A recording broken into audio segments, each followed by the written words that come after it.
Oke, baik. Pada webinar kita sore hari ini, kita akan mengangkat topik atau kita akan mendiskusikan tentang gravitasi ya. Jadi lebih tepatnya adalah memahami gravitasi dari kacamata Aristoteles hingga Einstein. Oke.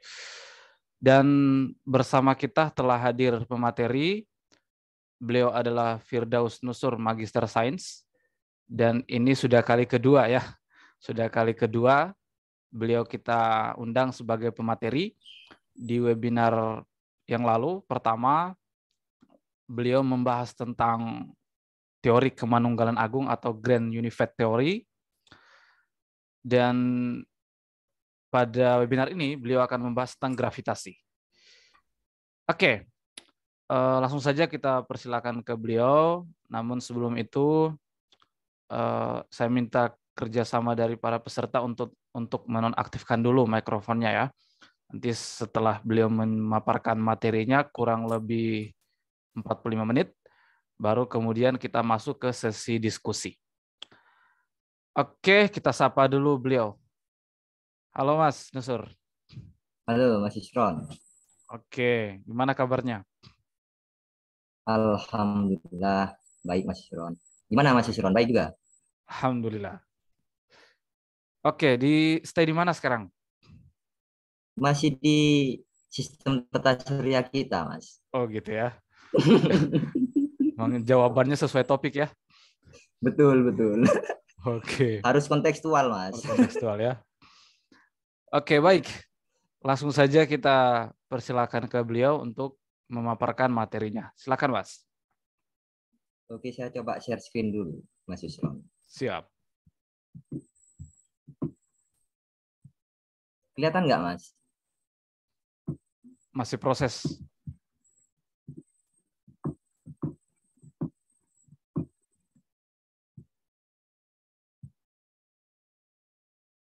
Oke, Oke, mantap. mantap ya. Baik. Terima kasih Mas Isron. Saya mulai. Assalamualaikum warahmatullahi wabarakatuh.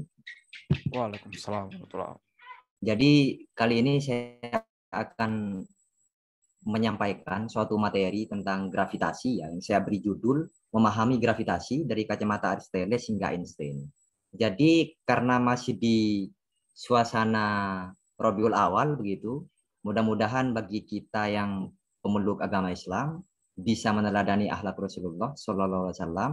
Kemudian masih dalam nuansa Hari Sumpah Pemuda ya, 2 hari yang lalu. Jadi mudah-mudahan kita bisa melanjutkan semangat perjuangan sehingga kehidupan bernegara ini tetap baik seperti itu. Oke begitu. Baik ini semesta pembicaraan kita apa yang akan kita bicarakan pada kesempatan kali ini. Jadi yang pertama saya akan masuk pada gejala gravitasional. Jadi seorang filosof yang bernama Aristoteles itu mencoba menalar suatu gejala gravitasional. Kemudian kita masuk ke eksperimen Galileo, di mana Galileo membantah Aristoteles di situ. Kemudian mungkin ini yang paling dikenal ya di SMA yaitu gravitasi universal Newton seperti itu. Jadi ada kisah Newton, kemudian buku yang luar biasa ya, Philosophiae Naturalis Principia Mathematica gitu. Nah, ini kalau saya anggap fisika itu adalah agama ya barangkali ini kitabnya gitu. Jadi saya saya apa namanya ya memilih jika gitu. Jadi nggak ada delik di sini. Jadi kalau jika saya anggap ini fisika ini semacam agama begitu, ya inilah kitabnya Philosophiae Naturalis Principia Mathematica ini kitabnya Newton. Kemudian kita masuk ke teori gravitasi Einstein, di mana fondasinya itu berpijak pada suatu asas yang bernama prinsip ekivalensi seperti itu. Kemudian kita masuk ke geometri ruang waktunya. Jadi di sini gravitasi Einstein itu kan cara pandang geometri gitu. Jadi kita akan masuk ke sana geometri ruang waktu. Kemudian selanjutnya tapel batas Newtonian. Apa yang saya maksud di sini bahwa eh, gravitasi Einstein itu pada kondisi-kondisi tertentu itu akan menjadi gravitasi Newton seperti itu. Nanti kita akan lihat. Kemudian terakhir bermain dan tabiat permainan. Tentu saja ini masih terkait dengan pembicaraan kita hari ini seperti itu. Nah ini Jadi menurut Aristoteles itu teman-teman, segala sesuatu itu akan bergerak secara alamiah ke tempat asalnya. Jadi seperti tadi yang sempat disinggung oleh Mas Yusron, jadi saya sudah pernah mengisi di kanal YouTube-nya Mas Yusron ini, Aristoteles di pembicaraan saya yang sebelumnya itu memandang bahwa unsur elementer, unsur fundamental itu ada 4, teman-teman. Ada air, udara, tanah, dan api. Nah, di sini semua segala sesuatu itu akan dilihat dari penyusun komponennya, komponen penyusunnya. Jadi gerak alamiah itu akan ditentukan oleh komponen penyusunnya. Saya ambil contoh sederhana di sini, kelereng. Jadi saya sengaja memberikan contoh dari saya ini, saya ambil kelereng. Di sini kalau teman-teman tahu sejarah kelereng itu, dia sebetulnya sudah ada sebelum Masehi, teman-teman. Nah, itu kelereng itu dibuat dari tanah liat seperti itu. Dari tanah liat. Jadi karena kelereng itu didominasi oleh tanah sebagai komponen penyusunnya, maka dia akan kembali ke tanah. Jadi kalau kita pegang kelereng itu, kemudian kita jatuhkan, kita lepas ya maksudnya, kita lepas, maka dia akan jatuh ke tanah. Nah, persis di situ gagasannya Aristoteles sebetulnya. Jadi segala sesuatu akan bergerak secara alamiah ke tempat asalnya, seperti itu. Nah, dengan nalar serupa, komponen-komponen yang disusun oleh air itu akan jatuh ke bawah juga. Sedangkan udara dan api itu akan ke atas. Nah, terkait dengan ruang dan waktu Aristoteles itu seperti persamaan ini, AE1 cross E3 itu. Jadi di sini yang saya maksud adalah mungkin saat itu Aristoteles belum merumuskan persamaan ini, tapi kalau kita pahami sekarang, itu bisa dituliskan seperti persamaan demikian, gitu. Persamaan seperti itu. Jadi E3 itu adalah ruang fisis. Jadi ruang 3 dimensi, dimensi ruang seperti itu. Kemudian E1 itu dimensi waktu. Jadi ruang dan waktu seperti itu. Nah, Aristoteles teman-teman, itu dengan gagasan yang baru saja saya sampaikan itu apa namanya ya, memiliki konsekuensi bahwa komponen yang lebih dominan itu akan jatuh lebih cepat gitu. Jadi contohnya ini. Jadi Aristoteles itu memandang bahwa dua batu dengan massa berbeda itu akan sampai itu lebih dulu yang massanya besar seperti itu dibanding massa yang ringan. Nah, di sini ternyata dibuktikan kesalahannya oleh eksperimen Galileo seperti itu. Jadi Galileo dari atas menara Pisa sana itu menjatuhkan dua batu dengan massa berbeda, ternyata sampai di tanah bersamaan. Nah, perlu diketahui juga bahwa ada kubu lain ya yang meragukan kebenaran kisah ini. Maksudnya seperti apa? Jadi ada kubu yang meragukan bahwa Galileo itu menjatuhkan dua batu dari atas menara Pisa sana. Jadi menurut kubu ini, Galileo sebetulnya itu menggelindingkan dua bola di atas bidang miring. Seperti itu. Tapi tidak tahu mana yang benar, cuman kita ambil yang lebih populer, yaitu menara Pisa ini. Jadi begitu. Jadi yang bisa kita tarik kesimpulan di sini bahwa kalau dia bergerak alamiah, batu itu kan dari tanah, dari kerikil, gitu ya. Nah, tentu akan ke tanah. Sampai di situ masih benar Aristoteles. Tapi yang lebih dominan akan jatuh lebih awal. Nah, itu kesalahannya. Karena eksperimen Galileo membuktikan bahwa dua batu ini akan tiba bersamaan di tanah. Nah, ini bisa kita pahami sebagai dua batu atau benda-benda yang jatuh bebas di bawah medan gravitasi itu tidak bergantung masanya. Tidak bergantung masanya. Jadi dia akan sampai pada tanah pada saat yang bersamaan. Nah, ini eksperimen Galileo ini akan kita ketahui konsekuensinya, implikasinya, rentetannya ya, itu hingga ke gravitasi Einstein. Nah, nanti kita akan lihat seperti apa namanya implikasi-implikasinya itu. Nah, ini kita masuk ke gravitasi Newton. Jadi Isaac Newton ini adalah seorang ilmuwan yang dikenal luas sebagai fisikawan. Tapi sebetulnya saya juga melihat Isaac Newton ini sebagai matematikawan, teman-teman. Mengapa begitu? Karena kajiannya terhadap mekanika itu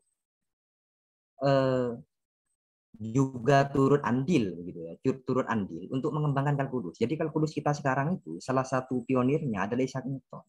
Jadi pada titik itu kita bisa menyebut Isaac Newton itu matematikawan selain fisikawan. Seperti itu. Nah, luar biasa di sini kemudian karena situasi pandemi begini ya, itu berseliweran begitu kabar bahwa Newton itu menemukan gravitasinya itu saat wabah di London sana. Nah, itu tidak tidak tahu juga benar tidaknya, tapi yang bisa kita ambil di sini sebetulnya bahwa kalau kita pandemi itu kan semua dari rumah ya, work from home gitu. Jadi kerja dari rumah. Tapi Newton berbeda dari kebanyakan kita. Kebanyakan kita kan memilih eh, rebahan begitu. Tapi Newton tidak. Newton malah mengkaji suatu fenomena alam yang sangat fundamental tentang gravitasi begitu. Nah, ini yang bisa kita apa namanya ya, dijadikan inspirasi begitu. Kemudian kisah lain yang tidak kalah populernya begitu. Itu Isaac Newton itu kan konon katanya itu kejatuhan buah apel gitu. Kejatuhan buah apel. Nah, tapi saya meragukan sebetulnya kebenaran dari cerita itu karena menurut saya ini ada versi yang lebih tepat yang mengatakan bahwa Isaac Newton itu menemukan gravitasi karena dia memikirkannya sepanjang waktu. Mengapa saya memilih yang versi yang terakhir itu? Karena seperti teman-teman kalau sedang memilih apa namanya ya, ingin memasang lukisan di rumah teman-teman. Itu kan setiap teman-teman ke pasar misalkan, ketemu lukisan akan teman-teman perhatikan gitu. Atau di pagelaran seni begitu. Atau di dinding kelas begitu. Maksud saya begini, kalau orang itu berpikir tentang sesuatu, dia akan lebih care segala sesuatu yang terkait dengan apa yang dia pikirkan. Kalaupun benar Isaac Newton itu kejatuhan buah apel, itu sebetulnya salah satu apa ya? Suatu yang memantik saja, memantik pikiran Newton. Tapi itu bukan satu-satunya. Itu poinnya. Jadi sebetulnya itu bukan satu-satunya. Pasti dia sedang memikirkan mengenai gravitasi ini sepanjang waktu. Artinya dia memang sedang memikirkan itu. Memikirkan fenomena yang terkait dengan gravitasi itu. Seperti itu. Saya lebih memandangnya seperti itu. Karena kalau kejatuhan apel kemudian tiba-tiba ini itu kurang alamiah dan itu kecil kemungkinan seperti itu. Persis seperti teman-teman yang memilih apa namanya corak lukisan yang bagus di rumah teman-teman tadi itu. Jadi begitu. Kemudian, nah ini gravitasinya Newton ini sangat universal, teman. Artinya dia umum gitu ya. Jadi bukan hanya pada skala makro, tapi juga skala kita juga sebetulnya. Jadi seperti menurut Newton dari paradigmanya Newton ini kan gravitasi itu adalah gaya tarik menarik antar dua atau lebih benda bermassa. Nah, saya punya massa kan begitu, massa tubuh saya seperti itu. Misalkan Mas Yusron kan juga punya massa tubuhnya beliau kan begitu. Tapi saya yakin kalau kita apa namanya ya, saya yakin Mas Yusron tidak akan merasakan gaya tarik gravitasi oleh saya, karena saya pun juga demikian begitu. Mengapa hal itu terjadi? Karena ini teman-teman, kalau teman-teman perhatikan persamaan satu itu kan G-nya saja itu 10 pangkat min 11 begitu. Itu sangat kecil sekali. 0,0000 begitu ya. Kemudian massa saya dan massa Mas Yusron kan juga gak seberapa kalau dibandingkan relatif terhadap matahari misalkan gitu. Kemudian pusat massa tubuh saya misalkan ya, katakanlah di pusar perut saya begitu. Jadi jarak pusar saya ke pusarnya Mas Yusron kan juga berjauhan. Saya di Jawa Timur, Mas Yusron di Sulawesi sana kan jadi tambah kecil. Yang saya maksudkan adalah gaya gravitasi itu tidak kita rasakan. Tapi dia ada sebetulnya. Seperti itu. Jangankan Mas Yusron yang jauh di sana, saya dengan laptop ini saja sebetulnya. Saya dengan laptop ini saya tidak merasakan ada gaya tarik yang dikerjakan oleh laptop saya terhadap saya. Meskipun jaraknya cukup dekat ya. Karena sekali lagi, massa saya dan massa laptop itu nggak seberapa dibandingkan dengan massa matahari misalkan. Dan konstantanya juga 10 pangkat min 11. Jadi ya gravitasinya kecil. Tapi kehebatannya gravitasinya Newton ini, seperti benda jatuh itu kan bisa kita jelaskan ya, karena sudah melibatkan massa bumi, di mana efek-efek gravitasi itu sudah lebih jelas terlihat gitu. Jadi batu yang jatuh tadi itu kan ditarik oleh bumi ke pusat bumi seperti itu. Nah, ya begitulah menariknya ya, karena ini bersifat universal, tidak hanya skala kita sebetulnya, skala makro. Nah, ini saya ambil contoh di sistem tata surya kita ya. Jadi di sini di sistem tata surya kita itu sistem mekanik itu teman-teman tergantung yang kita tinjau seperti itu. Jadi tergantung sistem yang kita tinjau. Jadi kalau misalkan kita meninjau bumi dan matahari misalkan dan mengabaikan planet-planet yang lain misalkan. Jadi sistem yang kita tinjau itu dua, yaitu matahari dan bumi begitu, dan mengabaikan planet-planet yang lain.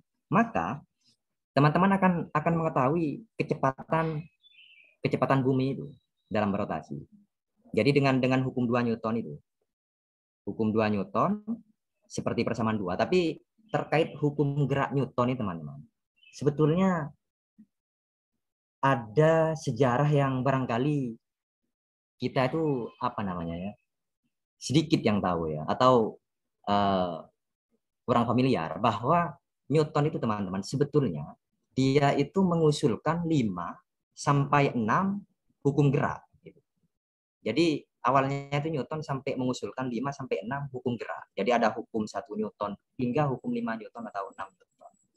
Tapi kemudian dia meringkas itu, memeras itu gitu ya, menyederhanakan itu sehingga jadilah seperti 3 hukum gerak yang kita kenal itu, hukum 1 Newton, 2 Newton, 3 Newton. Nah, hukum 3 hukum gerak Newton itulah yang ada di kitab tadi yang saya sebut tadi itu. Philosophia Naturalis, Principia Mathematica itu. Nah, jadi kalau kita gunakan hukum 2 Newton itu kan sigma F sama dengan MA. Gaya yang bekerja pada bumi yaitu gaya gravitasi oleh matahari kan begitu.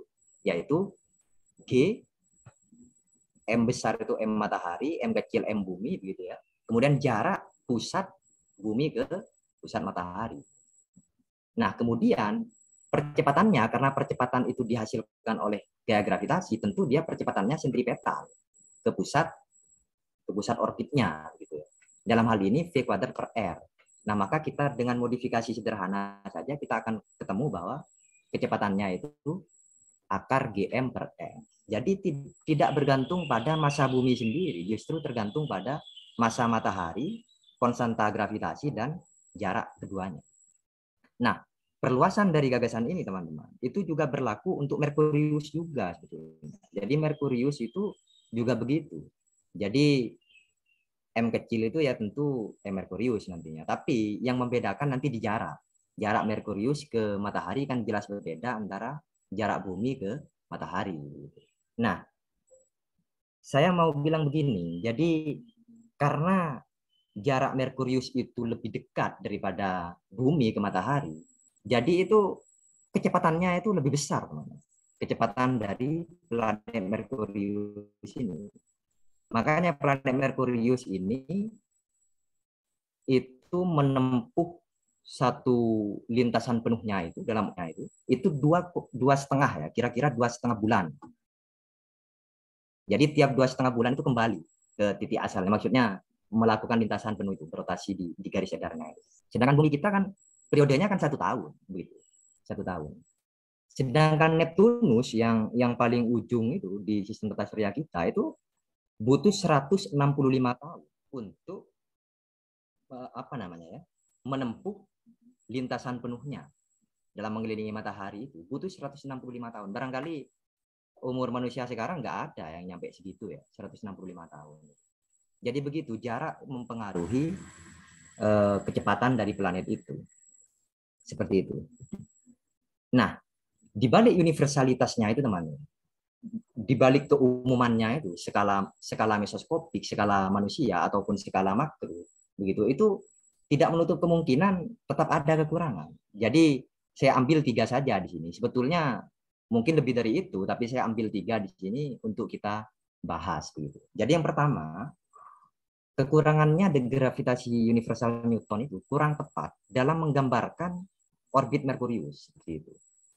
Jadi presesinya itu kurang pas gitu. Nah, ini yang menjadi keunggulan gravitasi Einstein nantinya. Jadi gravitasi Einstein itu dia mampu secara akurat, jadi sangat akurat ya itu ya, untuk menggambarkan orbit Merkurius itu. Seperti itu. Kemudian yang kedua, tidak dapat menjelaskan pembelokan cahaya. Nah, teman-teman dengan logika sederhana bisa menerima ini sebetulnya. Kenapa? Karena seperti yang saya jelaskan tadi, gravitasi Newton itu kan gaya tarik-menarik antar benda bermassa. Gitu, objeknya bermassa. Sedangkan cahaya itu massless, teman, tidak punya massa. Karena tidak punya massa, maka cahaya itu tidak dipengaruhi oleh interaksi gravitasi. Menurut Newton seperti itu. Jadi padahal pengetahuan kita sekarang ya tentu cahaya itu ini ya apa namanya? Cahaya itu berbelok kalau pengetahuan kita sekarang. Tapi kalau kita coba jelaskan dengan gravitasi Newton itu nggak bisa. Seperti itu. Karena gravitasi Newton mensyaratkan massa terhadap interaksi gravitasinya. Seperti itu. Kemudian yang ketiga, membutuhkan mediator interaksi yang memiliki kecepatan tak terhingga. Nah, di sini bisa ditelisik begitu ya, bisa ditelusuri karena persamaan gravitasi Newton itu tidak bergantung waktu. Karena dia tidak bergantung waktu, maka interaksi gravitasinya itu berlangsung seketika. Seperti itu.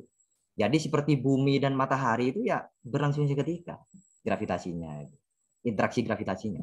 Batu dan bumi berlangsung seketika. Padahal tidak, kan begitu kan.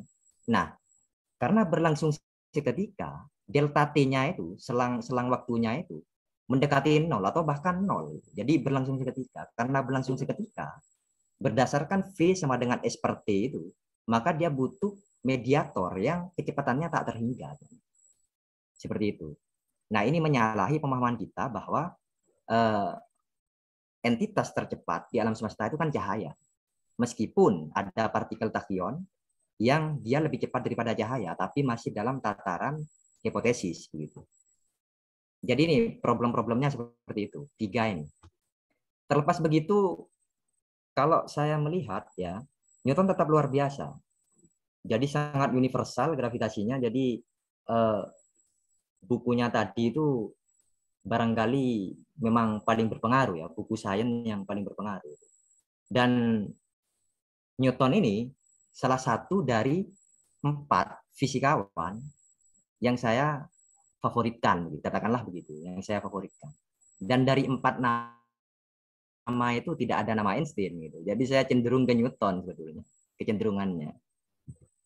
Nah, tapi karena ada kekurangan di gravitasi Newton ya, kita akan lihat pandangannya Einstein seperti apa untuk menutupi celah-celah yang ada di gravitasi Newton itu. Jadi berbeda dengan Newton, gravitasi itu menurut Einstein bukan lagi gaya. Jadi gravitasi tidak lagi dipandang sebagai gaya, melainkan pengejawantahan dari geometri ruang waktu lengkung. Jadi tadi itu teman-teman, jadi bumi itu yang mengelilingi matahari itu karena ruang waktu di sekitar matahari itu melengkung. Jadi kalau kita pakai cara pandangnya Einstein seperti itu. Kalau Newton kan tadi gaya tarik menarik. Tapi kalau Einstein itu karena matahari itu cukup masif begitu, sehingga ruang waktu di sekitarnya itu melengkung. Nah, objek-objek yang melintasi di sekitar matahari itu akan apa namanya? Bergerak pada lintasan lengkung itu, termasuk planet kita, yaitu bumi. Ini cara pandang Einstein. Tapi dia berpijak pada suatu asas yang disebut prinsip ekivalensi. Prinsip ekivalensi ini, massa gravitasional itu sama dengan massa inersial. Jadi teman-teman kalau belum familiar dengan ini, massa gravitasional itu massa yang terkait dengan gaya gravitasi. Di ini apa namanya di gambar kiri ini ya. Sedangkan di gambar kanan ini terkait dengan massa inersial. Massa inersial itu terkait dengan semua gaya sebetulnya. Jadi dia ukuran kelembaman dari benda itu. Jadi ukuran keengganan benda itu untuk mengubah keadaan gerak awalnya seperti itu. Jadi keadaan gerak yang saya maksud di sini tidak mesti bergerak. dia bisa diam. Jadi keadaan gerak awalnya diam, kemudian dia bergerak. Atau keadaan gerak awalnya itu bergerak, tapi keadaan gerak berubah menjadi keadaan gerak yang lain. Jadi keadaan gerak kita pahami seperti itu. Tidak mesti bergerak, bisa diam. Keadaan gerak awalnya. Nah, itu terkait dengan masa inersial, teman-teman. Jadi keengganan untuk mengubah ya keadaan gerak awalnya seperti itu. Nah, itu di sini bisa kita lihat prinsip ekivalensi ini mengatakan bahwa suatu kerangka di bawah medan gravitasi, fenomena-fenomena fisis yang teramati di suatu kerangka yang dipengaruhi oleh medan gravitasi itu akan sama atau ekuivalen dengan yang akan kita amati fenomena-fenomena fisis itu di kerangka yang dipercepat seperti itu tanpa gravitasi. Maksudnya tanpa gravitasi itu roket di kanan ini teman-teman dibawa ke luar angkasa sana yang jauh dari objek-objek benda-benda langit sehingga dia tidak dipengaruhi oleh medan gravitasi, tapi dia dipercepat sebesar percepatan gravitasi. A-nya itu sama dengan G, maka dia tidak akan terbedakan dua kerangka ini. Seperti itu. Nah, sebetulnya ini sudah bisa dilihat dari gravitasi bisa dilihat dari eksperimennya Galileo sebetulnya. Jadi di eksperimennya Galileo itu kan batu yang jatuh itu teman-teman, itu kan dipengaruhi oleh gaya gravitasi seperti itu. Menurut hukum 2 Newton itu kan sigma F sama dengan ma. Jadi sigma F-nya itu adalah gaya gravitasi itu. Ma-nya ya masa percepatan. Percepatannya itu maksud saya itu tidak dipengaruhi oleh masa inersial. Kalau masa gravitasi itu sama dengan masa inersial. Tapi kalau dia tidak sama, maka percepatan batu yang jatuh tadi itu akan bergantung pada perbandingan dari masa gravitasi dengan masa inersialnya. Tapi kalau prinsip ekivalensi yang menyamakan atau mengaproksimasi bahwa masa gravitasional dan masa inersial ini sama, maka dia tidak dipengaruhi oleh masa inersial begitu. Padahal yang kita ketahui bahwa masa inersial itu kan seperti tadi ukuran keengganan itu. Sehingga persis di sini atribut gaya itu jadi aspek gravitasi itu sudah bukan dipandang lagi sebagai gaya karena itu. Contoh yang mungkin lebih sederhana begini. Jadi bayangkan kita berada dalam kerangka yang jatuh bebas, kita berada dalam kerangka yang jatuh bebas di suatu medan gravitasi begitu. Kita tidak akan merasakan adanya percepatan. Karena percepatan kita sama dengan kerangka yang jatuh bebas itu. Nah, karena tidak ada percepatan, padahal kalau gaya kan menghasilkan percepatan menurut hukum 2 Newton. Nah, itu juga penjelasan lainnya mengapa gravitasi itu tidak lagi dipandang gaya oleh Einstein ya di sini. Seperti itu. Ini fondasi mendasarnya yang perlu kita pahami dengan baik begitu ya. Kemudian ini karena gravitasi Einstein itu adalah manifestasi dari kelengkungan ruang waktu, tentu di sini geometri ruang waktunya kan lengkung, tapi kita akan bahas dulu geometri ruang waktu yang datar seperti itu. Nah, di sini geometri ruang waktu datar itu teman-teman sangat familiar dengan teorema Pitagoras. Nah, teorema Pitagoras itu kan jarak antara dua titik di suatu bidang datar, kan begitu ya, atau ruang datar gitu. Maka teman-teman sudah sangat mengenal itu. Bisa kita cari jaraknya itu menggunakan triple Pitagoras, teorema Pitagoras. Tapi bentuk diferensialnya bisa kita tuliskan semacam persamaan 4. Gitu ya. Jadi elemennya itu bisa kita tuliskan seperti persamaan 4. Kalau kita bawa perluasannya pada ruang berdimensi 3, maka seperti persamaan 5. Nah, persamaan 5 ini teman-teman itu adalah metrik dari ruang Euclid. Seperti itu. Jadi ruangnya datar. Ini belum ruang waktu ya, masih ruang. Baru nanti di persamaan 67 ini. Nah, teori relativitas khusus punya konsekuensi bahwa C sama dengan dl/dt itu. Karena kecepatan cahaya itu, besar kecepatan cahaya itu sama bagi semua pengamat terlepas dari sumber cahayanya apa gitu. Jadi maka bisa kita tuliskan C DLDT. Artifisisnya apa?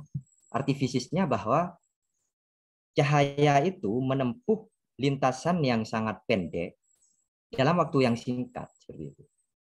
Nah, kalau kita gunakan itu, kita akan dapatkan persamaan 6 itu. Tapi persamaan 6 ini teman-teman perlu digarisbawahi bahwa ini berlaku khusus cahaya. Bagaimana untuk objek yang bukan cahaya seperti itu? Kan objek di alam ini tidak apa namanya? Tidak semuanya cahaya kan, ada yang lain. Nah, makanya didefinisikan metrik ruang waktu yang lebih umum, yaitu persamaan 7 itu. Nah, persamaan 7 ini itu dikenal dengan ruang waktu Minkowski. Jadi teori relativitas khusus itu apa namanya? Ruangnya itu ruang waktunya Minkowski. Nah, metriknya disebut metrik Minkowski di persamaan 7 itu. Nah, Minkowski itu sekedar untuk diketahui ya, itu gurunya Einstein, teman-teman. Jadi gurunya Einstein ketika di ETH. Nah, ini Minkowski ini masih sempat menyimak temuannya Einstein yang teori relativitas khusus itu. Tapi sudah tidak sempat menyimak temuannya Einstein yang lebih menghebohkan, yaitu teori relativitas umum atau teori gravitasi Einstein, karena keburu meninggal, Minkowski. Nah, kemudian di sini persamaan 7 ini sebetulnya punya artifisis yang menarik. Kalau cahaya yang bergerak, maka dia 0 seperti persamaan 6. Tapi kalau kita seperti kita ini, jadi kecepatannya lebih rendah, jauh lebih rendah dari cahaya, maka dia metriknya itu negatif, teman-teman. Kalau metriknya positif, itu kecepatannya melebihi kecepatan cahaya. Tapi itu belum terkonfirmasi, meskipun secara hipotesis ya partikel tachyon tadi itu. Seperti itu. Nah, baru kita masuk ke geometri ruang waktu lengkung. Nah, kalau ruang waktu datar atau ruang datar itu, pengali dari dx, dx, dan seterusnya ini adalah tetap. Besarannya itu tetap. Jadi dia tidak berubah terhadap koordinat. Tapi di sini kita perhatikan, secara umum itu ada hxx, hxy, dan seterusnya hingga hyy. Jadi pengali yang dia besarnya itu tidak tetap secara umum.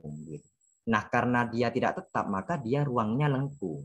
Nah, ini untuk ruang lengkung yang berdimensi 2. Khusus berdimensi 2, ruang lengkung teman-teman bisa bayangkan seperti bola ya, permukaan bola itu. Permukaan bola. Jadi kalau teman-teman menggambarkan apa namanya? Segitiga itu, segitiga di ruang datar itu sudut-sudutnya akan sama dengan 180 derajat. Tapi untuk ruang yang apa namanya? Permukaan bola, teman-teman mencoba menggambar segitiga, maka jumlah sudut-sudut segitiga yang tergambar di situ itu akan lebih dari 180 derajat. Kalau teman-teman menggambarkan segitiga di sadel kuda itu akan kurang dari 180 derajat. Jumlah sudut-sudut segitiganya itu. Nah, itu contoh sederhana dari ruang lengkung berdimensi 2 itu seperti bola dan sadel gitu. Nah, tapi kemudian bisa ditulis seperti persamaan 9. Kalau kita perluas ke dimensi 3, maka kita akan dapatkan ruang Riemann di sini. Ruang Riemann. Riemann itu matematikawan luar biasa ya. Jadi Riemann ini mengkaji ruang lengkung yang dimensinya itu lebih dari 2. Jadi bisa 3, 4 gitu. Nah, ini luar biasa, yaitu apa namanya? Kalau kita libatkan waktu, jadi ruang waktu. Nah, persamaan 11 ini ruang waktu Riemann, atau lebih tepatnya ruang waktu semi Riemann. Mengapa disebut semi Riemann atau pseudo Riemann? Karena metrik itu tidak selalu bernilai positif. Kalau persamaan 10, teman-teman, itu pasti bernilai positif. DL kuadratnya itu, metriknya itu. Tapi DS kuadrat di persamaan 11 itu tidak mesti positif. Dia bisa 0, bisa negatif. Sama, interpretasi fisiknya sama seperti tadi itu, di ruang waktu datang. Nah, inilah metrik dari, secara umum ya, metrik dari teori gravitasi Einstein, persamaan 11 ini. Metrik semi Riemannian atau pseudo Riemannian. ruang waktunya ya ruang waktu semi Riemannian. Seperti itu. Meskipun sebetulnya GX, GXY dan seterusnya itu kan tensor metrik. Tensor metrik itu biasanya diambil kasus-kasus untuk yang non diagonal utama itu nol biasanya. Jadi yang matrik itu teman-teman, yang bukan komponen diagonal utamanya itu biasanya nol. Tapi kalau secara umum bisa kita tuliskan seperti persamaan 11. 15 menit lagi, Mas. Baik, baik. Oke. Nah, di sini begini. Teori gravitasi Einstein tentu harus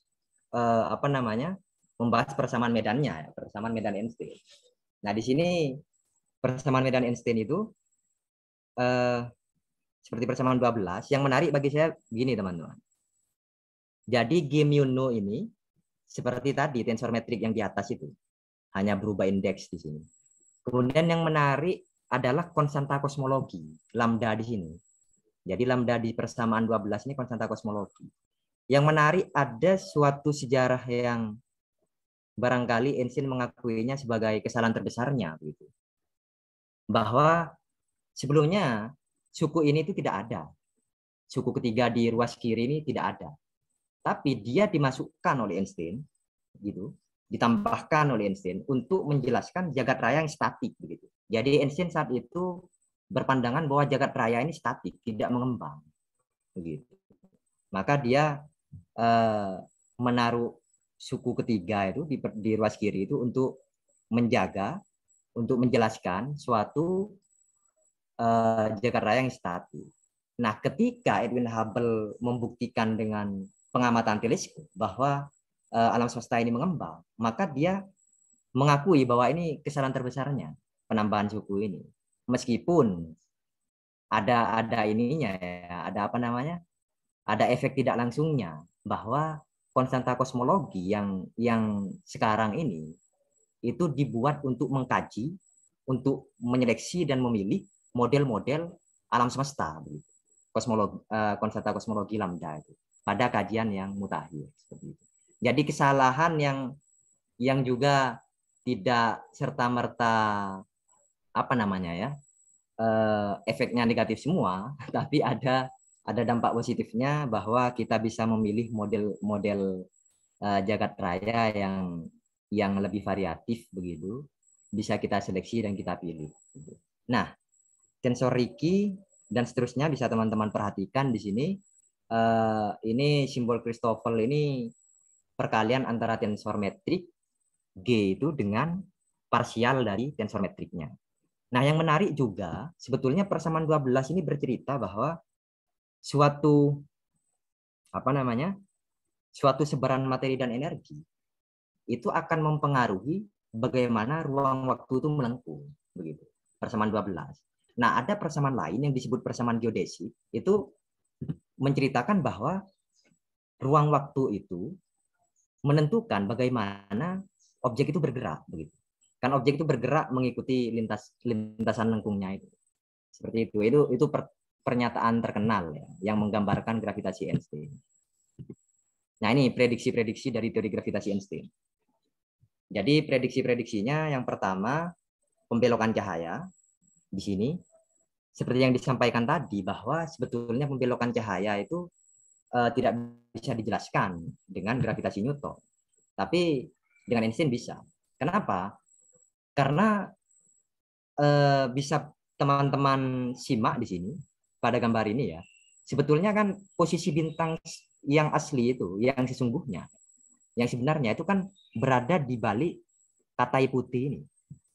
Ya, di balik benda yang sangat masif ini. Tapi bisa kita amati di sini. Seolah-olah posisinya di situ karena cahayanya terbelokkan dari arah semula. Nah, ini bisa dinalar dengan cukup sederhana dengan mengingat bahwa ruang waktu di sekitar objek yang masif itu melengkung. Jadi cahaya pun itu dilengkungkan. Maksudnya lintasannya itu juga ikut lengkung kalau dia melewati medan gravitasi atau melewati objek yang sangat masif begitu. Nah, ini sudah terkonfirmasi ya, bulan Mei 1919 gitu, kalau tidak salah ya, itu suatu kelompok yang diketuai oleh Eddington itu mengamati dari Afrika Barat, teman-teman.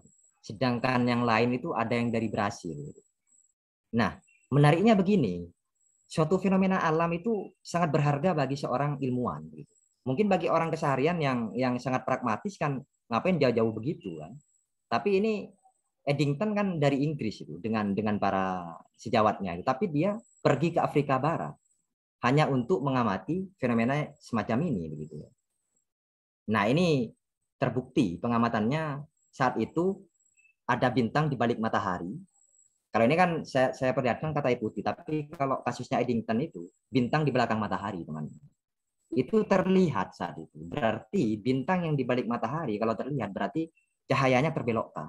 Nah, itu kalau bahasa kita sekarang itu kita menyebutnya viral begitu. Jadi kabar itu jadi viral gitu dan membuat Einstein sangat terkenal gitu, gara-gara ini membelokkan cahaya ini. Kemudian yang kedua, lubang hitam di sini tentu objek yang masif ya. Ini salah satu objek yang masif yang melengkungkan ruang waktu di sekitarnya. Bahkan cahaya juga masuk ditelan ya, ditelan masuk oleh black hole atau lubang hitam. Nah, di sini kenapa kok disebut hitam? Ya karena tadi cahaya pun itu masuk ditelan meskipun Hawking itu mengatakan bahwa lubang hitam tidak terlalu hitam karena dia masih meradiasi begitu. Tapi tetap saja hitam di situ itu maksudnya seperti itu karena lubang hitam pun itu tidak bisa lolos. Maksudnya ketika melewati black hole dan berada dalam jangkauan gravitasi black hole dia akan terserap begitu, akan masuk, akan ditelan begitu. Nah, lubangnya itu apa? Kenapa kok disebut lubang gitu? Itu sebetulnya suatu terminologi ya, terminologi lubang hayal begitu. Disebut lubang itu karena kelengkungannya itu sangat sangat besar. Maksudnya sangat lengkung karena objeknya sangat masif maka ruang waktunya sangat lengkung. Makanya disebut lubang. Sehingga objek ini disebut lubang hitam. Nah, prediksinya ada di 2019 lalu. Nah, ini foto yang saya tampilkan ini adalah wajah yang tertangkap, wajah black hole yang tertangkap di 2019 lalu. Kemudian yang ketiga, gelombang gravitasi di sini. Ini terkait dengan apa namanya? Sebuah gangguan begitu, teman-teman. Jadi ada gangguan atau perturbasi begitu pada ruang waktu. Jadi mungkin kalau fenomena keseharian itu bisa kita analogkan meskipun tidak persis sama ya, untuk sekadar gambaran begitu. Itu seperti kalau kita melempar kerikil atau batu ke danau gitu. Itu kan ada riak. Ada riak di danau itu. Ada riak gitu. Atau kalau kita minum kopi begitu ya, kemudian kita mengulek-ulek gitu ya, mengulek-ulek kopinya itu dengan sendok itu kan ada riak juga, ada riak airnya itu, yang apa namanya menjalar ke tepi gelas itu. Nah, sama di sini gelombang gravitasi itu begitu. Gelombang gravitasi itu sudah teramati, maksudnya sudah terkonfirmasi secara observasional itu 2015 lalu, teman-teman. Itu sumbernya itu sistem dua black hole. Jadi black hole itu berdekatan, sistem dua black hole itu berdekatan membangkitkan sinyal yang bisa ditangkap oleh detektor gitu. Nah, ini gelombang gravitasi itu. Tapi sumbernya tidak mesti sistem dua black hole, bisa bintang-bintang neutron atau suatu kejadian yang terjadi di awal alam semesta setelah Big Bang gitu. Kemudian yang keempat, alam semesta mengembang. Alam semesta mengembang itu seperti tadi ya yang saya sempat singgung di atas itu, Edwin Hubble ya, sudah terbukti sebetulnya persamaan medan Einstein yang awal itu sudah memprediksi ini, tapi Einstein pandangannya masih memandang jagat raya statik sehingga menambahkan suku tadi itu. Tapi setelah Edwin Hubble ini apa namanya melakukan pengamatan menggunakan teleskopnya itu terbukti bahwa alam semesta mengembang. Jadi galaksi-galaksi itu mengembang, teman-teman, seperti pada gambar ini. Nah, kalau mengembang begitu, maka kita bisa tahu bahwa implikasi-implikasinya di masa lalu bahwa di masa lalu itu ada satu titik singularitas ya, yang sangat mampat, yang kita sebut dengan black hole itu. Big Bang, maaf, Big Bang. Nah, Big Bang itu meledak, kemudian membesar, alam semesta membesar seperti alam semesta kita yang sekarang. Seperti itu. Nah, ini yang sudah dikonfirmasi. Tapi ada lagi sebetulnya yang dalam ranah fiksional, yaitu perjalanan waktu. Jadi gravitasi Einstein itu mengizinkan suatu perjalanan waktu, teman-teman.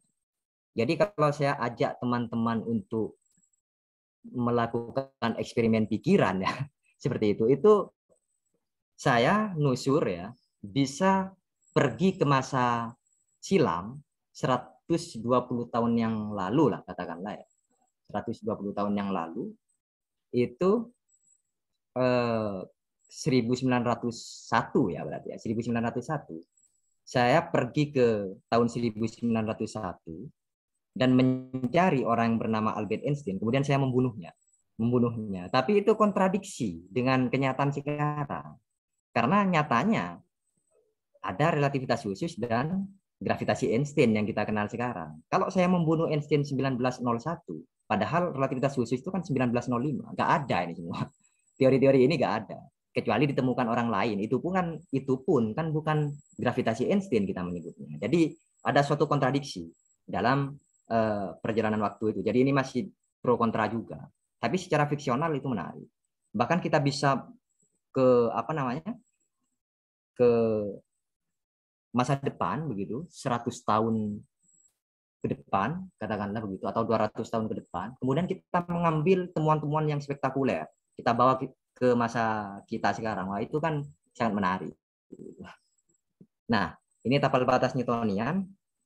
Oke, saya percepat ya. Jadi di sini tapal batas Newtonian ini, gravitasi Einstein ketika memenuhi beberapa kondisi, 3 kondisi ini akan kembali ke gravitasi Newton, teman-teman. Jadi ketika kecepatannya rendah. Kecepatan rendah itu maksudnya non-relativistik. Kecepatan rendah itu non-relativistik seperti ya kita ini, saya nusur dan teman-teman yang lain yang menyimak ini, itu kan kecepatannya rendah. Dalam artian itu relatif terhadap cahaya itu tidak ada apa-apanya kecepatannya. Kemudian medan gravitasinya itu lemah. Jadi masanya itu tidak seberapa besar sehingga medan gravitasinya lemah, dan medannya statis. Jadi dia tidak bergantung waktu. Seperti itu. Nah, kalau 3 kondisi ini dipenuhi, maka gravitasi Einstein akan kembali ke gravitasi Newton. Seperti itu. Nah, ini ada tali penghubung antara gravitasi Einstein dan gravitasi Newton. Cuma saya punya pandangan begini, teman-teman. Jadi pandangan saya itu tentang gravitasi ya. Itu bagaimana kalau misalkan gravitasi Newton itu kita modifikasi sedemikian rupa itu memuat variabel waktu sehingga tidak lagi mensyaratkan mediator yang berkecepatan tak hingga. Nah, itu saya kira akan konsekuensinya apa? Akan menarik itu saya kira. Kemudian hukum 2 Newton itu yang sigma F sama dengan ma itu misalkan kita perluas atau kita modifikasi, misalkan kita tambahkan jadi suku kedua apa begitu, sedemikian rupa sehingga itu kita bisa tetap mempertahankan paradigma bahwa gravitasi itu gaya. Jadi saya secara individu itu lebih cenderung memandang gravitasi itu sebagai gaya. Jadi kalau saya melihat gravitasi sebagai gaya itu bisa kita lihat kalau kita bisa salah satunya ya, kalau kita bisa memodifikasi hukum 2 Newton itu. Karena massa inersial akan punya kontribusi misalkan, sehingga pandangan bahwa gravitasi sebagai gaya itu bisa dipertahankan. Di sisi lain, teman-teman, itu gravitasi Einstein di sini melanggar prinsip ketidakpastian Heisenberg. Meskipun sekarang kajiannya sudah ada, ingin mendamaikan gravitasi dan kuantum. Ada memang, tapi tetap saja itu masih ada suatu ruang-ruang yang belum kita ketahui. Di sisi lain, misteri yang lain itu ada dark matter dan dark energy, materi gelap yang interaksinya itu tarik menarik, atraktif ya, tarik menarik. Nah, itu galaksi dipertahankan. Galaksi-galaksi itu bisa bertahan dengan mensyaratkan adanya komponen yang lain yang bisa kita sebut dengan dark matter itu. Belum lagi dark energi ya, itu masih misteri. Dan misteri-misteri yang lain seperti itu. Jadi gravitasi masih butuh untuk kita pahami dengan lebih baik. Ini terakhir Mas Yusron. Jadi saya ajak teman-teman untuk berpikir dan merenung terkait dengan bermain dan tabiat permainan. Jadi pernahkah teman-teman melihat orang bermain catur di pos ronda begitu? Nah, apakah orang-orang itu kemudian enggan bermain hanya karena tidak tahu cara langkahnya, langkah elemen-elemen caturnya itu? Saya kira tidak. Kebanyakan dari mereka kalau main ya main saja. Gitu. Coba kita bandingkan dengan gambar di kanan ini. Gambar di kanan ini teman-teman. Kalau siswa di sekolah atau mahasiswa di perguruan tinggi, kalau ingin belajar gravitasi Newton atau gravitasi Einstein, kalau dia takut duluan. Nah, mengapa begitu? Mengapa seperti itu? Itu kok berbeda dengan bermain catur di pos ronda. Padahal belajar gravitasi ini saya melihatnya adalah sebentuk permainan juga. Jadi saya mau bilang begini, pecatur-pecatur yang profesional itu barangkali awalnya seperti pecatur di pos ronda itu. Tapi karena jam terbangnya sudah banyak, sehingga tipikal atau cara melangkah, cara jalannya kuda, pion, benteng, dan seterusnya itu bisa dikuasai dengan baik, cara bertahan, cara menyerang, dan seterusnya. Jadi saya mau bilang begini pesannya. Sebetulnya orang-orang bermain itu bukan karena mengetahui tabiat dari suatu permainan. Justru orang-orang itu bermain untuk mengetahui tabiat permainan itu. Seperti itu. Itu ya. Jadi saya ulangi, orang-orang itu sebetulnya bermain sebentuk permainan apapun, termasuk belajar kalkulus misalkan. Itu adalah mereka bermain itu bukan karena mereka mengetahui perangai dari suatu permainan itu, tapi mereka bermain itu karena justru ingin mengetahui tabiat atau perangai dari suatu permainan itu.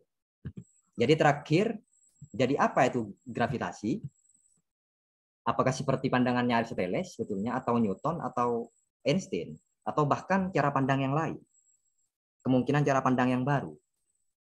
Jadi apa itu gravitasi sebetulnya? Secara hakikat ya. Selamat bermain teman-teman dengan gravitasi. Selamat menemukan hakikat dari gravitasi. Seperti itu. Selamat bermain. Terima kasih. Saya akhiri. Wassalamualaikum warahmatullahi wabarakatuh. Waalaikumsalam warahmatullahi wabarakatuh. Oke. Terima kasih Mas Nusur atas paparan materinya. Ya, bisa juga share skillnya tadi jangan dulu diakhiri. Barangkali ada yang mau bertanya berdasarkan slide-slide tadi kan. Oke. Oh iya. Silakan kepada para peserta yang ada barangkali ada hal-hal tertentu yang ingin didiskusikan, silakan. Ini topiknya sangat menarik ya. Sangat menarik. Silakan bisa dituliskan di kolom chat atau disuarakan. Oke, barangkali dari saya dulu, Mas. Ya, silakan. Mungkin bisa ditunjukkan gambar planet-planet tadi. Oh iya, sebentar.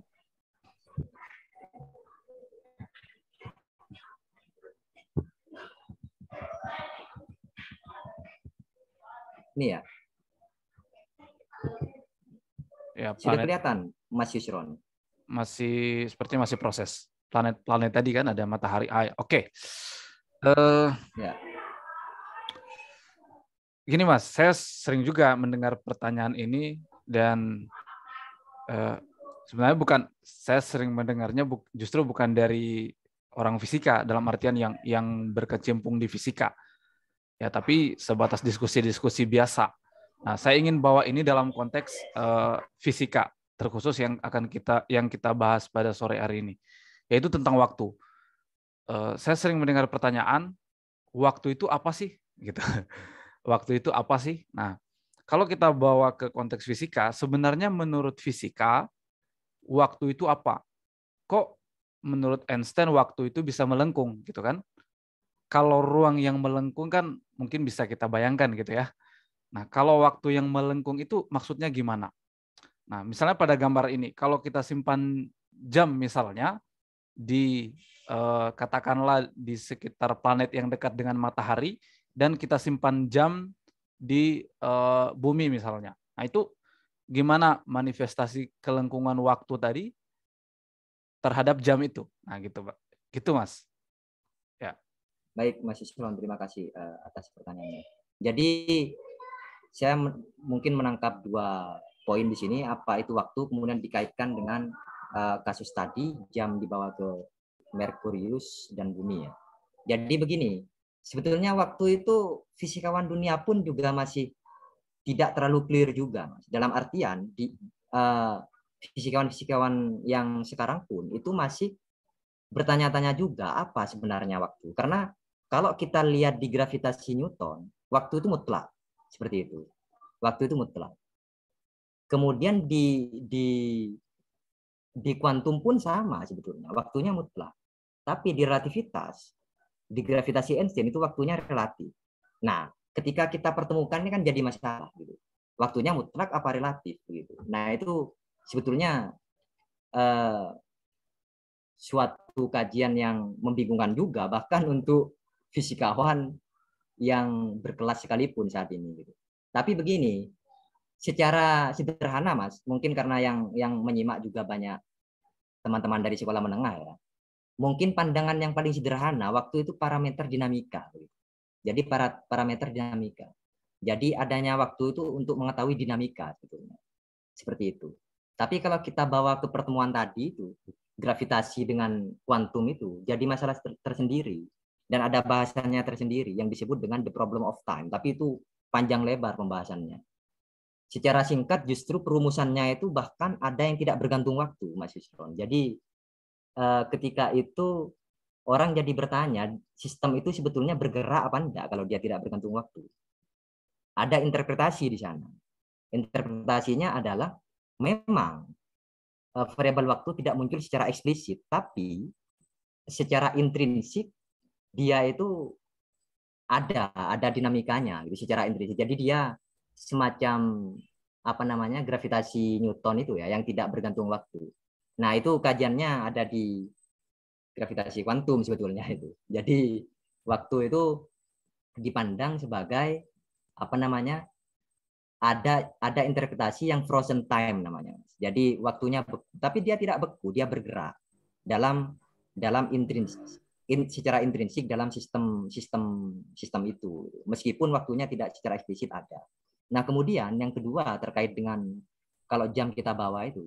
Nah, medan gravitasi itu mempengaruhi apa namanya? Perlambatan. Waktunya melambat gitu. Jadi semakin jam itu kita bawa ke medan gravitasi yang lebih kuat, itu detak jam itu semakin melambat. Dalam artian begini, kalau saya hidup di Merkurius, katakanlah bisa begitu, meskipun suhunya sangat panas tentunya. Tapi kalau kita bayangkan kita bisa begitu hidup di Merkurius, harusnya orang yang hidup di Merkurius itu lebih mudah daripada orang yang hidup di bumi, meskipun dia dilahirkan pada waktu yang sama. Karena waktunya itu detak jamnya itu melambat begitu. Jadi kalau mungkin teman-teman pernah melihat film Interstellar juga, film Interstellar itu kan juga begitu. Jadi ayahnya Murp itu justru lebih apa namanya lebih muda daripada Murp sendiri anaknya, karena sudah melintasi perjalanan luar angkasa yang medan gravitasinya besar itu seperti itu. Jadi pengaruhnya ada di perlambatan waktunya, Mas Isron. Seperti itu.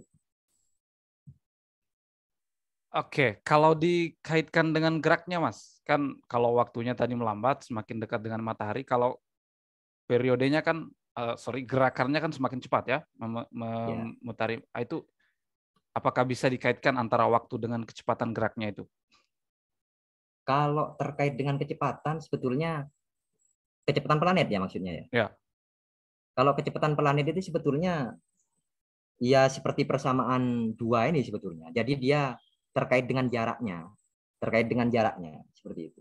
Tapi ini kalau kita pakai paradigmanya Newton sebetulnya.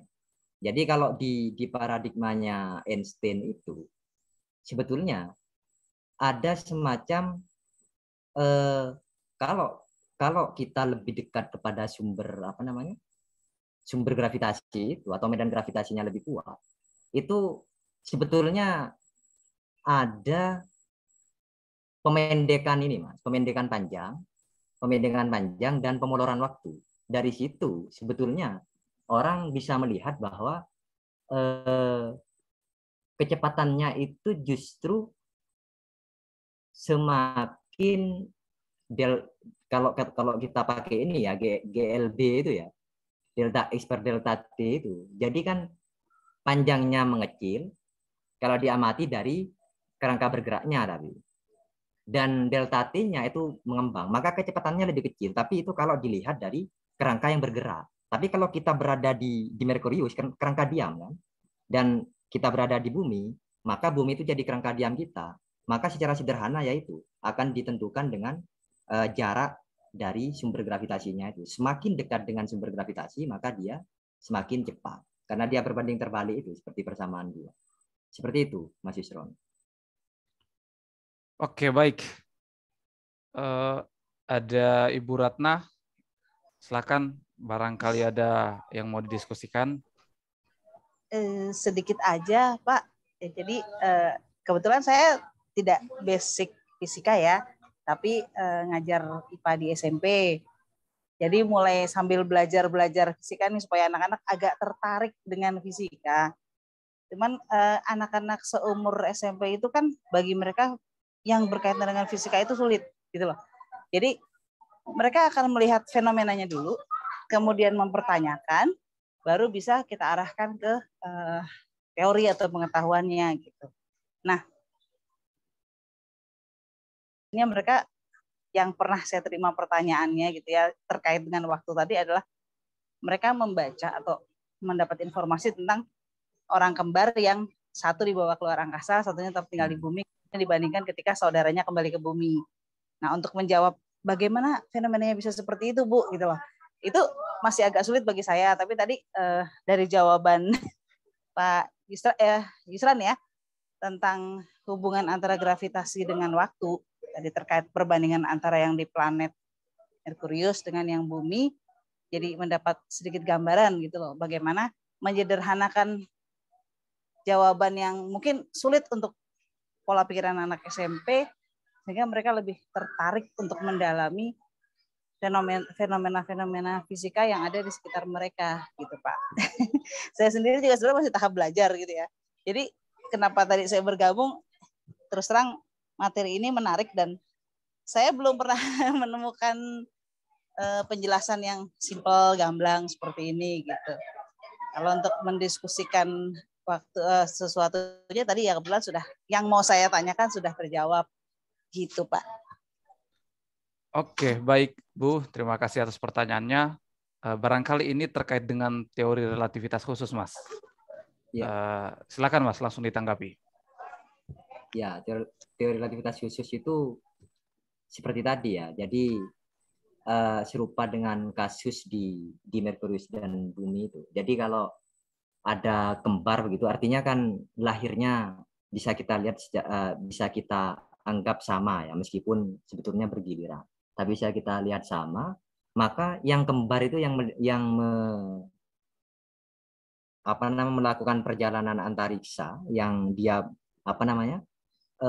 dipengaruhi oleh medan-medan gravitasi yang kuat, itu kan lebih mudah karena tadi itu sebetulnya sama jawabannya. Intinya itu pada perlambatan waktu tadi. Jadi yang si kembar yang berjalan itu ketika bertemu lagi itu tampak lebih mudah daripada yang berada di bumi. Karena yang di bumi itu kan diam, seperti itu.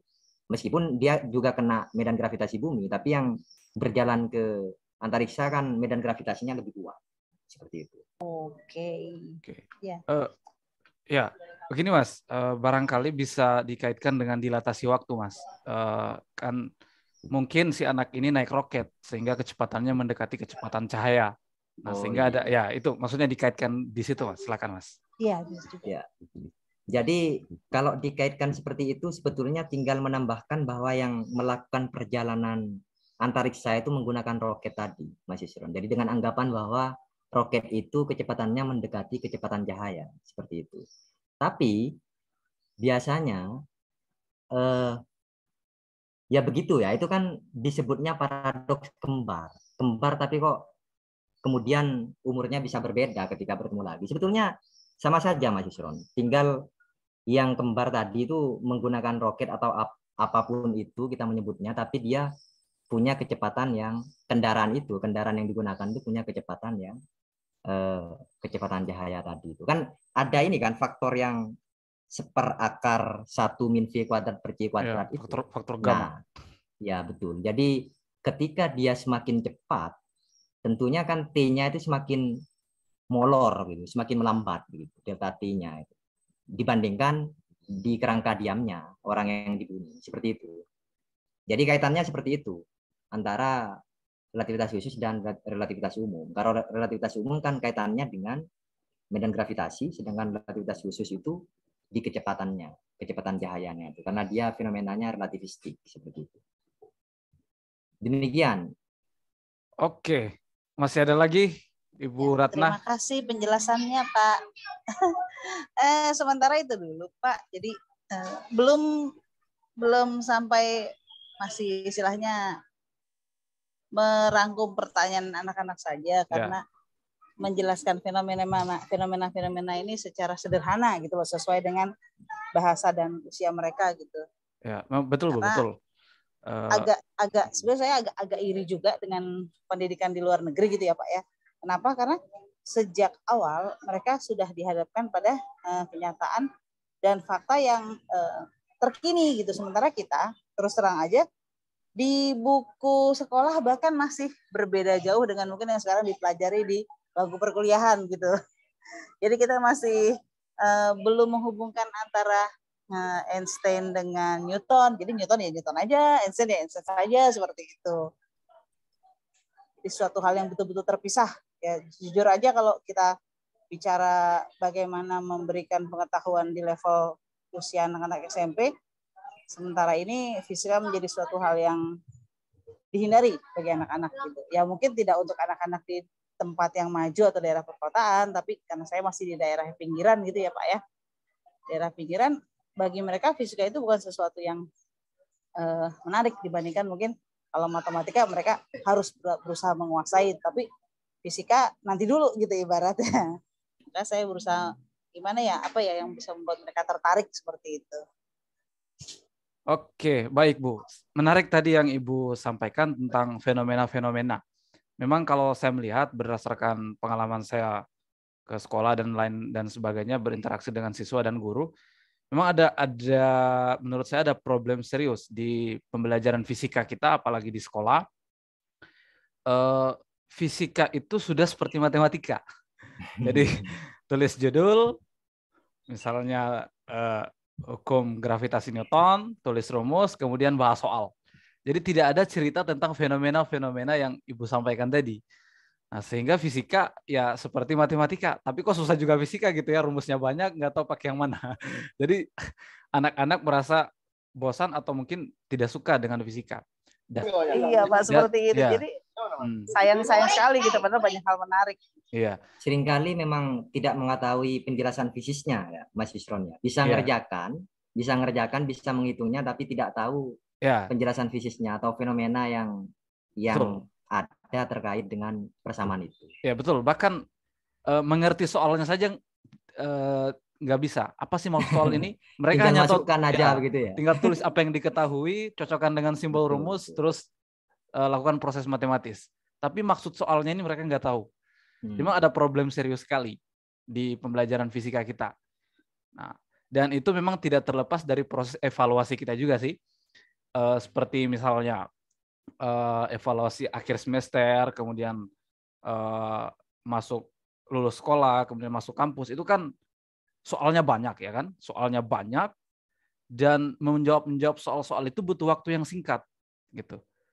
Waktunya singkat ya, sehingga gimana ya, tempat-tempat bimbel itu ya atau guru-guru seringkali langsung ke latihan soal aja, kasih cara-cara singkat ya, karena untuk menghadapi evaluasi tadi kan.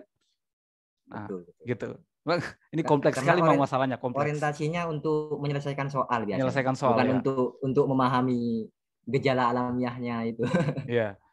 lebih ke bisa mengerjakan soal, kemudian nilainya tinggi seperti itu, kemudian nilai itu digunakan untuk studi yang lebih lanjut seperti itu kan biasanya Ya, kan betul rata-rata. Ya. Sehingga bukan ini interestnya bukan lebih kepada ininya gejala alam yang sedang dikaji seperti itu. Mungkin ada faktor ini juga sebetulnya Mas. Ada faktor ya sebetulnya bukan salah satu, tapi memang ada faktor bagaimana peran guru ya untuk menanamkan ini ya, menekankan bahwa fenomena yang dibahas itu juga penting. Mungkin bisa diawali dengan suatu pola pikir dulu kan?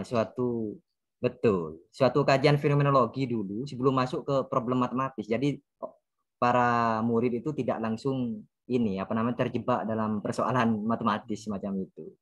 Jadi bisa dijelaskan secara fenomenologis dulu, baru masuk ke persamaan-persamaan matematis itu tanpa menghilangkan pemahaman kita terhadap gejala yang sedang dikaji itu.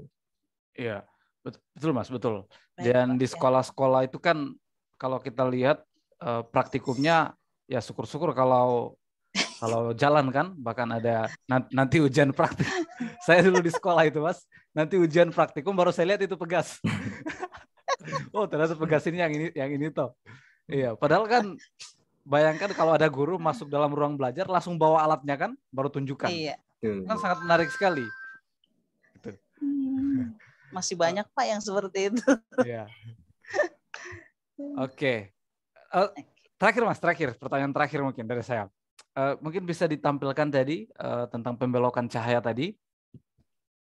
Yang prediksi tadi ya? Ya, hasil eksperimen tadi yang didapatkan oleh siapa dan kawan-kawan tadi yang melihat pembelokan cahaya tadi. Iya. Oke. Gini Mas, ini lebih ke cahaya lagi sebenarnya, ke cahaya. Mungkin ini masih bagian dari misteri cahaya. Nah, sebenarnya bagaimana pengaruh ruang yang lengkung terhadap cahaya? Kok ruang yang lengkung itu bisa membelokkan cahaya? Padahal setahu kita kan yang sudah kita pelajari bahwa cahaya itu bisa berbelok kalau melewati dua medium yang berbeda. Nah, dua medium berbeda, misalnya dari udara ke air itu berbelok. Nah, ini kok mediumnya sama, tapi dia bisa berbelok. Apakah memang ruang yang melengkung itu bisa membelokkan cahaya? Nah, kalau di pembahasan tentang pembiasan cahaya itu kan kenapa cahaya bisa berbelok? Karena kecepatannya berubah. Nah, kecepatannya berubah, makanya kemudian dia berbelok. Nah, ini kan gimana ini? Kecepatannya sama mungkin, tapi dia bisa berbelok karena ruang waktu yang melengkung. Nah, itu silakan Mas. Iya. Sebetulnya terkait dengan ini Mas, persamaan geodesik sebetulnya. Jadi yang saya tampilkan tadi persamaan medan Einstein itu sebetulnya punya kawan, persamaan geodesik namanya. Nah, persamaan geodesik itu menggambarkan atau menentukan bagaimana objek itu bergerak seperti itu, termasuk cahaya. Jadi sebetulnya bisa dikembalikan ke definisi dari gravitasi Einstein bahwa memang di sekitar objek yang sangat masif itu ruang waktunya melengkung, begitu. Ruang waktunya melengkung. Jadi mungkin sebelum masuk ke cahaya yang lebih abstrak begitu, karena dia menyebar begitu. Nah itu mungkin analoginya seperti kawat gitu Mas. Kawat, kemudian kita masukkan cincin ke kawat itu. Kalau kawatnya lurus, maka cincin itu akan bergerak sesuai dengan lintasannya, yaitu lurus. Tapi kalau kita bengkokkan kawat itu, ini analogi yang lebih konkret ya. Kalau kita belokkan kawat itu kan cincin itu akan melengkung. Nah ternyata itu tidak terkecuali cahaya seperti itu. Jadi cahaya pun juga dipengaruhi oleh lintasannya. Karena lintasan di sekitar ruang waktu yang masif itu melengkung, maka cahaya pun yang melewati di sekitar objek yang masif itu juga ikut melengkung. Nah sebetulnya persis di sini sebetulnya meskipun besarnya sama, karena ada perubahan perubahan arah ya, ada percepatan sebetulnya itu. Sama seperti ini kan, sama seperti di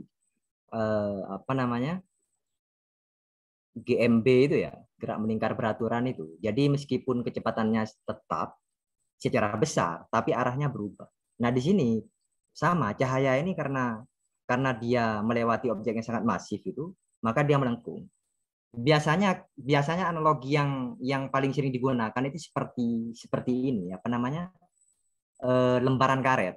Lembaran karet kalau kita taruh di lembaran karet itu bola besi begitu, sehingga lembar karet itu kemudian melengkung di sekitarnya. Kalau kita taruh kelereng di situ, dia kan akan dipengaruhi oleh geometri lengkungnya itu di lembaran karet. Meskipun sebetulnya kias itu ada kritik sebetulnya ya. Maksudnya setiap analogi itu ada celah dengan apa yang dianalogikan. Termasuk yang lembar karet itu. Sebetulnya yang bola besi tadi itu juga dia bisa melengkungkan lembar karet itu juga sebetulnya karena efek gravitasi bumi, tidak semata-mata dari objek itu. Jadi analogi itu kurang pas meskipun cukup bisa menggambarkan. Nah, itu gambaran dari gravitasi Einstein. Sekarang kita masuk lagi ke kasus cahaya. Sebetulnya serupa, Mas Yusron. Jadi di persamaan geodesik itu dia akan menentukan lintasan. Jadi karena cahaya itu tidak bermassa, memang tidak bisa dijelaskan dengan gravitasi Newton ya, karena mensyaratkan massa. Tapi untuk gravitasi Einstein, setiap objek itu, bahkan cahaya sekalipun, itu akan mengikuti lintasan atau geometri ruang waktu di sekeliling di lintasan geraknya. Dalam hal ini, kalau dia melintas di sekitar matahari seperti yang Eddington dan kawan-kawan di 1919 itu di Afrika Barat sana, itu akan dilengkungkan. Nah, itu biasanya diambil ketika gerhana matahari. Mengapa menunggu gerhana matahari? Karena agar bintang yang di balik matahari itu tidak kalah terang dengan cahaya matahari. Nah, kalau tidak ada gerhana matahari, maka kita tidak bisa mengamati itu. Tapi kalau gerhana matahari kan kondisinya memungkinkan untuk kita menguji itu. Nah, ini sudah terbukti secara eksperimen dan menguatkan dari prediksi gravitasi Einstein. Jadi terkait dengan lintasan, Mas Yusron. Jadi persamaan geodesik sekali lagi itu menentukan bagaimana objek itu bergerak, termasuk cahaya. Jadi cahaya pun juga dilengkungkan. Tapi kalau cahaya melintasi objek seperti katakanlah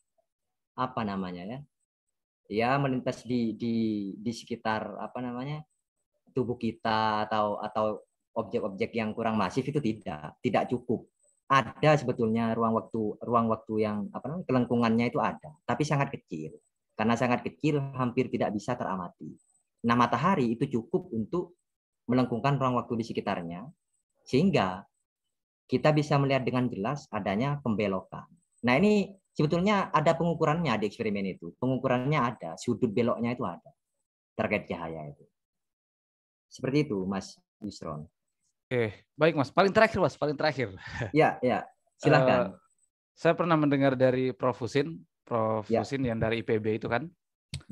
Beliau ketika memaparkan tentang gravitasi Einstein, beliau memberikan underline bahwa dari ucapan beliau ya kurang lebih saya tidak bahasa beliau kan kurang lebih saya tidak menyebutkan kelengkungan ruang dan waktu, tapi ruang waktu. Gitu. Apakah memang ruang waktu ini tidak bisa dipisahkan gitu? Ada ruang, ada waktu. Apakah memang kalau ruang itu melengkung, otomatis waktu juga melengkung? Memang tidak bisa dipisahkan ini barang atau memang satu kesatuan gitu, Mas? Betul. Jadi perubahan paradigma itu sebetulnya ada di TRK. Jadi sebelum itu kita masih memisahkan itu. Jadi ruang dan waktu. Tapi setelah TRK itu ada ruang waktu. Sebetulnya itu berasal dari postulat Einstein. Postulat Einstein yang mengatakan bahwa semua hukum fisika itu berlaku sama terhadap semua pengamat yang tidak dipercepat. Atau dan yang kedua itu terkait dengan besar kecepatan cahaya yang tetap, seperti itu. Nah, besarnya kecepatan cahaya yang tetap itu mensyaratkan bahwa waktu pun itu juga jadi relatif, begitu Mas Yusron. Karena waktu relatif, maka kita sekarang sudah tidak bisa menggunakan paradigma Newton yang waktunya mutlak, karena waktu relatif seperti seperti ruang, akhirnya maksudnya seperti koordinat ruang itu juga relatif. Sehingga kita bisa menyatukan, sebetulnya ada di persamaan ini, yang ini, konsekuensi CDLDT ini, yang punya konsekuensi yang semacam persamaan 6 ini. Tapi persamaan 6 ini khusus cahaya. Sedangkan persamaan 7 ini yang lebih umum lagi. Nah, kita tidak lagi membedakan ini, memang. Makanya space time atau ruang waktu begitu. Nah, dimensinya itu kan problemnya ada di dimensinya sebetulnya. Kalau kita cermati, dimensi waktu dan dimensi ruang itu kan berbeda. Untuk mengakali itu, maka yaitulah peran dari konstanta cahaya itu untuk menyamakan dimensinya. Jadi sama-sama memiliki dimensi panjang antara X, Y, Z dengan waktu dikalikan dengan konstanta cahaya itu. Jadi memang sudah tidak terpisah lagi. Yang sebelumnya ruang dan waktu sekarang menjadi ruang waktu. Seperti itu, Mas Yusron. Siap, Mas. Oke.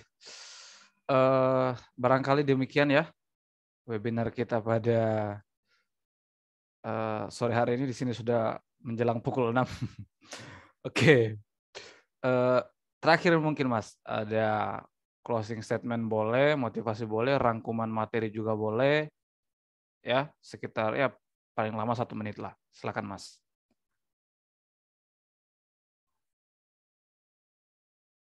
Mikrofonnya Mas, mikrofonnya.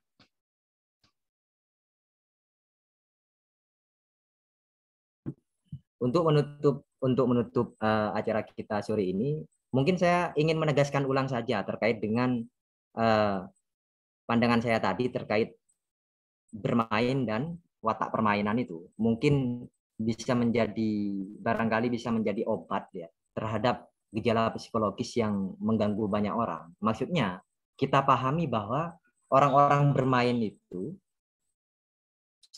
bentuk permainan apapun sebetulnya itu bukan karena mereka mengetahui tabiat suatu permainan, tapi mereka bermain itu justru untuk mengetahui tabiat dari suatu permainan itu. Jadi kalau gravitasi ini ya lakukan saja, pelajari saja. Kalau dalam tataran yang lebih tinggi itu teliti saja, riset saja. Tidak menutup kemungkinan ada gravitasi yang lain, Mas Yusron dan teman-temannya. Selain dari teori gravitasi yang dibicarakan hari ini. Jadi tidak menutup kemungkinan ada paradigma baru suatu saat nanti. Terima kasih Mas Yusron. Assalamualaikum warahmatullahi wabarakatuh. Waalaikumsalam warahmatullahi wabarakatuh. Baik Mas, terima kasih atas pemaparan materinya, sangat menarik sekali dan sangat penting sekali ya. Demikianlah webinar kita pada sore hari ini. Bagi para peserta yang ingin menonton ulang bisa dicek di YouTube kita ya. Di YouTube kami nanti kita upload di situ rekaman webinar sore ini. Baik, semoga ini bukan webinar yang terakhir dengan Mas Nusur. Mudah-mudahan ada webinar-webinar berikutnya dengan topik-topik yang tidak kalah menariknya juga ya. Oke, itu saja kita cukupkan ya. Assalamualaikum warahmatullahi wabarakatuh. Waalaikumsalam warahmatullahi wabarakatuh. Terima kasih Pak. Terima kasih Mas Yusron Siap. dan teman-teman semua. Saya izin live dulu Mas Yusron. Siap.